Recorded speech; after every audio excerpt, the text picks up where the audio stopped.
আমি আমার বক্তব্যের শুরুতে আজকে যেহেতু পয়লা রমজান, আপনাদের সবাইকে রমজান মোবারক এবং দোয়া করি আল্লাহ ব্যক্তিগতভাবে, সামষ্টিকভাবে এবং জাতি হিসাবে আমাদের উপরে সর্বোত্তম কৃপা করেন। আমি যেহেতু ভোটার তালিকা সংক্রান্ত কমিটিরও প্রধান, আমি আশা করব সভাপতি মহোদয় আমাকে 2-1 মিনিট অতিরিক্ত সময় দিবেন। আমি কিছু কথা প্রাসঙ্গিকভাবে বলতে চাই।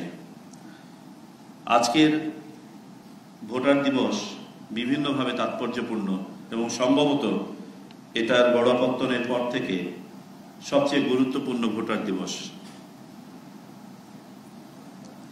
এর পটভূমিতে অনেক কিছুই বলা যায়, তবে আমি 4টি বিষয় বলতে চাই।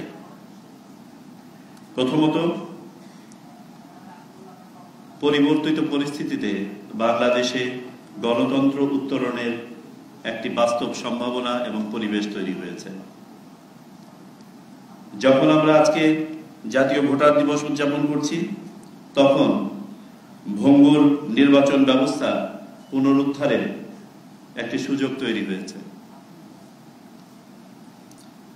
তৃতীয়ত, যখন আমরা আজকে জাতীয় ভোটার দিবস উদযাপন করছি, তখন ভোট ব্যবস্থাপনা এবং ভোট অনুষ্ঠানের সাথে যারা সম্পৃক্ত ছিলেন তাদের ভুলুণ্ঠিত ভাবমূর্তি পুনরুদ্ধারের একটি সুযোগ তৈরি হয়েছে। এবং সর্বোপরি আজকে যখন আমরা জাতীয় ভোটার দিবস উদযাপন করছি, তখন ভোট বিমুখ জনগোষ্ঠীর ভোটে ফেরার একটা আগ্রহ তৈরি হয়েছে। এজন্য আমি মনে করি আজকের এই জাতীয় ভোটার দিবস বিশেষভাবে গুরুত্বপূর্ণ এবং অর্থবহ। এজন্যই বর্তমান নির্বাচন কমিশন 24শে নভেম্বর 2024 তারিখে দায়িত্ব গ্রহণের পরেই প্রথম সভাতেই মাত্র 8 দিনের মাথায় 2রা ডিসেম্বর সিদ্ধান্ত গ্রহণ করে যে এবারের ভোটার তালিকাটা আমরা হালনাগাদ করব। এবং এই হালনাগাদ কার্যক্রমটি আমরা বাড়ি বাড়ি গিয়ে করব। আপনারা জানেন যে বাড়ি বাড়ি যাওয়াটা আমাদের বাধ্যতামূলক কোনো কার্যক্রম নয়। আমার সহকর্মীরা ইতিপূর্বে বলে গেছেন। At the cost of repetition 2-1টা কথা আমি বলি। ভোটার তালিকা হালনাগাদ একটি চলমান প্রক্রিয়া।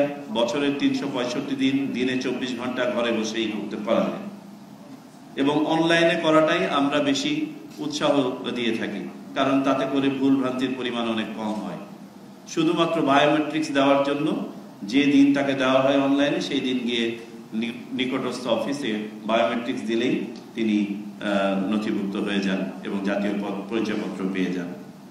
তদুপরি আমাদের প্রথম কমিশন সভায় যখন আমরা জানতে পারলাম যে একটা বড় সংখ্যক ভোটার সম্ভবত আমাদের তালিকা থেকে বাইরে থেকে গেছে, 2024-এর উপাত্ত আমাদেরকে উপস্থাপন করে বলা হলো আনুমানিক 18 লক্ষ নতুন ভোটার আবেদন করেছেন। আমরা জানতে চেয়েছিলাম আমাদের সংশ্লিষ্ট সকল অনুবিভাগের কাছে যে এই সংখ্যাটা কত হতে পারত বলে আপনারা মনে করেন।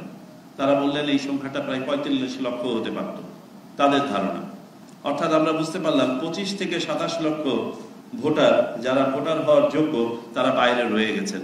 এটা ছিল আমাদের প্রধান কারণ বাড়ি বাড়ি যাওয়া। দ্বিতীয় আরেকটি কারণ,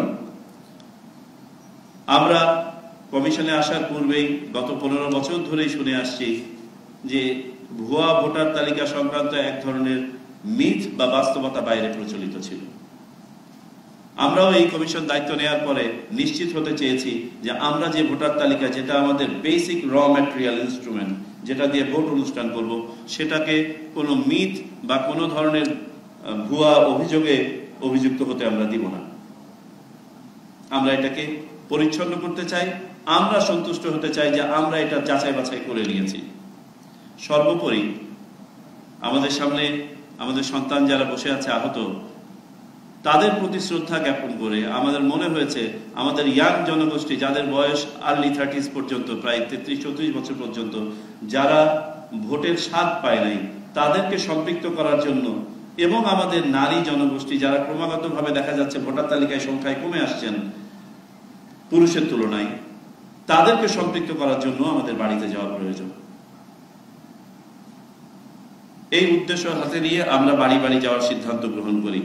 আজকে যখন আমরা জাতীয় ভোটার দিবস উদযাপন করছি, আমরা শুধুমাত্র 2024 সালের যে উপাত্ত সেটার আলোকে আইনি বাধ্যবাধকতার জন্য 2024-এর তথ্য অনুযায়ী চূড়ান্ত ভোটার তালিকা প্রকাশ করছি আজকে। কিন্তু এই যে বাড়ি বাড়ি যে আমরা গিয়েছি, এটার সাথে যে আপনারা ইতিমধ্যে দেখেছেন 53 লক্ষ যে ডাটা আমরা পেয়েছি, এগুলো আবার অ্যাড হবে, মৃত ভোটাররা বাদ পড়বে এবং চূড়ান্তভাবে আশা করছি 30শে জুনের মধ্যে আমাদের আবারও একটা সাপ্লিমেন্টারি ভোটার তালিকা পাস হবে এবং সেটার উপর সমন্বয় করে আমাদের একটা চূড়ান্ত ভোটার তালিকা আপনারা দেখতে পাবেন। আমরা বিস্ময়ের সাথে খেয়াল করেছি, আমরা যেটা ধারণা করেছিলাম 25 থেকে 27 লক্ষ ভোটার হয়তো বাদ পড়েছে, আমার হাতে আজকে গতকালকে পর্যন্ত তথ্য আছে এখানে, গতকালকে পর্যন্ত বাদ পড়া ভোটারই নিবন্ধিত হয়েছেন 36 লক্ষ, যেটা আমরা ভেবেছিলাম 25 থেকে 27 লক্ষ হবে। গতকালকে পর্যন্ত মৃত ভোটার কর্তন করা হয়েছে, আমার সহকর্মী যেটা বললেন আমি যে ওটাই ধরে নিচ্ছি, প্রায় 19 লক্ষ। আমার কাছে 17 লক্ষ তথ্য আছে, সম্ভবত আরো কিছু হয়েছে। মানে ভেবে দেখেন 1.5% অফ দ্য ভোটার অলমোস্ট এরা এই ভোটার তালিকায় থেকে গেছিল। এদের কারণেই অনেক সময় আমরা ভুয়া ভোটার তালিকা, বায়বীয় ভোটার তালিকা ইত্যাদি শব্দ শুনতে হয়েছে আমাদেরকে। এবং কৌতুক করে অনেকে বলেছেন যে মৃত লোক ভোট দিতে আসে, বাড়িতে আসে না। তো আমরা আশা করছি আমাদের এই কার্যক্রমের মাধ্যমে আমাদের ভোটার তালিকা ইনশাআল্লাহ স্বচ্ছ হবে এবং সবার কাছে গ্রহণযোগ্য হবে। আজকের প্রতিপাদ্য নিয়ে দু একটি কথা বলতে চাই। আমাদের আজকের প্রতিপাদ্য নির্বাচিত হয়েছে তোমার আমার বাংলাদেশে ভোট দিব মিলেমিশে। খুব ছোট সংক্ষিপ্ত কথা, কিন্তু এর মধ্যে অনেকগুলো মেসেজ আছে। তোমার আবার বাংলাদেশ বলতে আমরা কি বোঝাচ্ছি? জাতি, ধর্ম, বর্ণ, জেন্ডার, দল মত নির্বিশেষে প্রত্যেক নাগরিক বাংলাদেশের নাগরিক এবং সমান অধিকার ভোগ করে। এটাই হচ্ছে আমাদের তোমার আমার বাংলাদেশ। এখানে কোনো মেজরিটি নাই, এখানে কোনো মাইনরিটি নাই, পুরুষ নাই, মহিলা নাই, কোনো দল নাই, কোনো অলিগার্ক নাই, সবাই সমান। এই হচ্ছে আমাদের তোমার আমার বাংলাদেশ। এই তোমার আমার বাংলাদেশের মধ্যে যে বাংলাদেশি বাংলাদেশে বাস করেন তিনিও শামিল, যে বাংলাদেশি প্রবাসে বাস করেন তিনিও শামিল। ভোট দিব মিলেমিশে, এই মিলেমিশেতে আমাদের আরেকটি বক্তব্য নিহিত আছে। আমরা ভোটটাকে ভোট যুদ্ধে রূপান্তরিত করেছি, এক্সক্লুসিভ একটা অ্যাক্টিভিটিসে রূপান্তরিত করেছি ইনক্লুসিভ হওয়ার পরিবর্তে। আমরা বলছি না, এটি কোনো যুদ্ধ নয়, এটি একটি স্বচ্ছ প্রক্রিয়ার মাধ্যমে অনুষ্ঠিত উৎসব।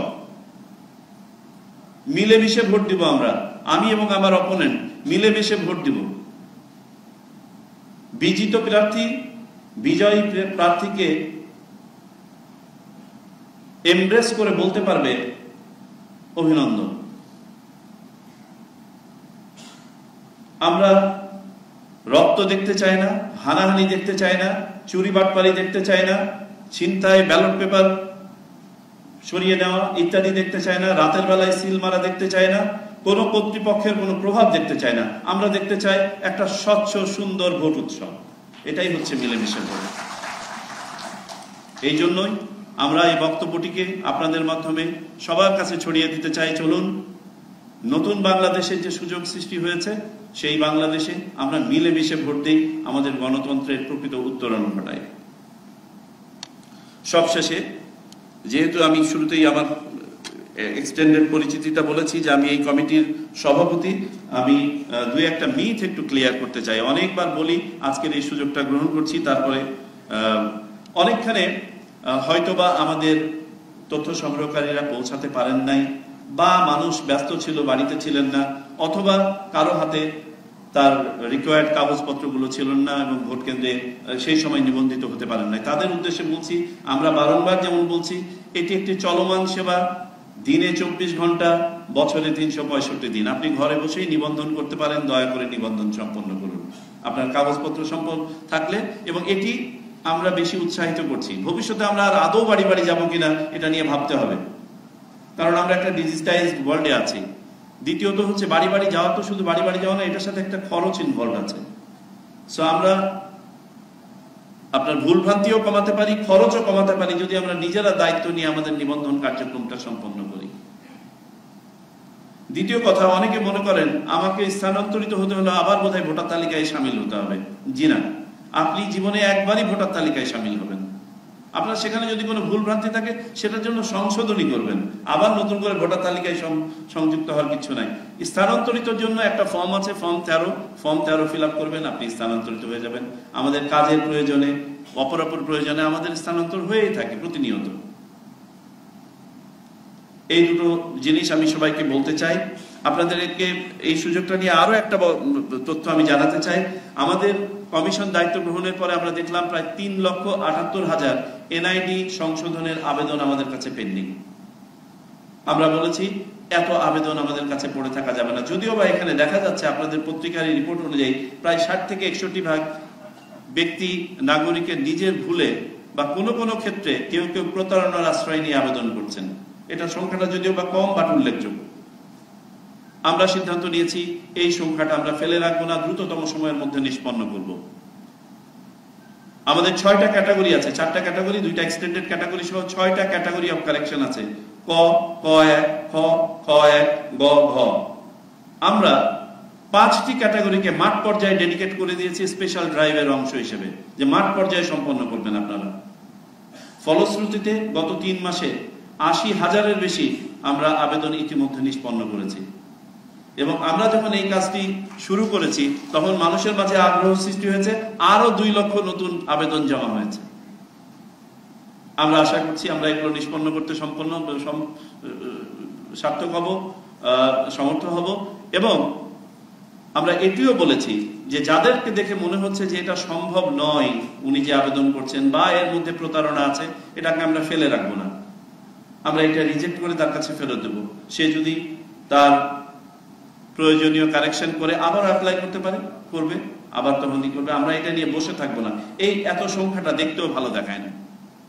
তা আমি সবাইকে অনুরোধ করব, আমরা আজকে যে উদ্দেশ্যে এখানে উপস্থিত হয়েছি, তোমার আমার বাংলাদেশে ভোট দিব মিলেমিশে, এই প্রতিপাদ্যকে ধারণ করে জাতীয় ভোটার দিবস উদযাপন করার জন্য আসুন আমরা মিলেমিশে আগামীতে সত্যিকার অর্থে একটি সুন্দর এবং উৎসবমুখর ভোট উপহার দেই। আমরা নির্বাচন কমিশন একার পক্ষে কোনো কিছুই করা সম্ভব নয়। এখানে যারা আছেন এবং যারা শুনছেন সবাই আমরা এই প্রক্রিয়ার অংশ। আমরা যদি সবাই অংশ হয়ে এই কাজটি সম্পন্ন করতে পারি তাহলেই শুধুমাত্র আবু সাইদ, মুগ্ধ এবং নাম না জানা হাজার হাজার আমাদের সন্তানদের রক্তের প্রতি আমরা জাস্টিস করব। ধন্যবাদ। আসসালামু আলাইকুম।